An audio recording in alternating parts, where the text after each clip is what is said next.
APTDC Dindi హోటల్లో మాకు 1 day completed అండి. ఫ్రీ బ్రేక్ఫాస్ట్ ప్రొవైడ్ చేస్తాడు. సో ఈ రోజు మాకు ఇచ్చిన బ్రేక్ఫాస్ట్ వచ్చి ఇది. సో ఇది తినేసి మా జర్నీ ఇంకా స్టార్ట్ చేస్తున్నాం.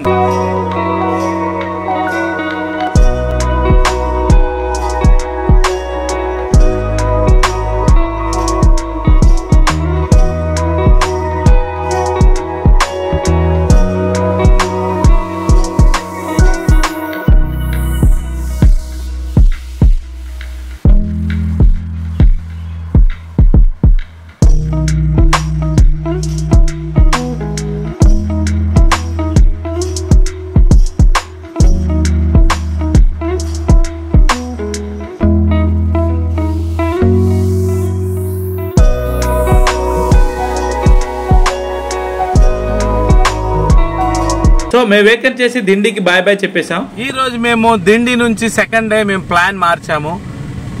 దిండి దగ్గరలో ఉన్న స్టెర్లింగ్ పాలవెల్లి రిసార్ట్కి మేము వెళ్తున్నామండి. సో ఇదే వే అది. బట్ మాకు ఐడియా లేదు ఈ రూటు. కొంచెం అక్కడక్కడ జనాలను కనుక్కుని మన మ్యాప్ పెట్టుకుని బయలుదేరాము. సో చూద్దాం. ఈ వీడియోలో మీకు స్టెర్లింగ్ పాలవెల్లి గురించి కూడా నేను చూపిద్దామని నేను ట్రై చేస్తున్నాను. అక్కడ రూమ్స్ అవైలబిలిటీ ఉంటే definitely I'll stay and update to you. Thank you. మేము దిండిలో ఎర్లీ మార్నింగే లేసి చెక్అవుట్ చేసి దిండి టు స్టెర్లింగ్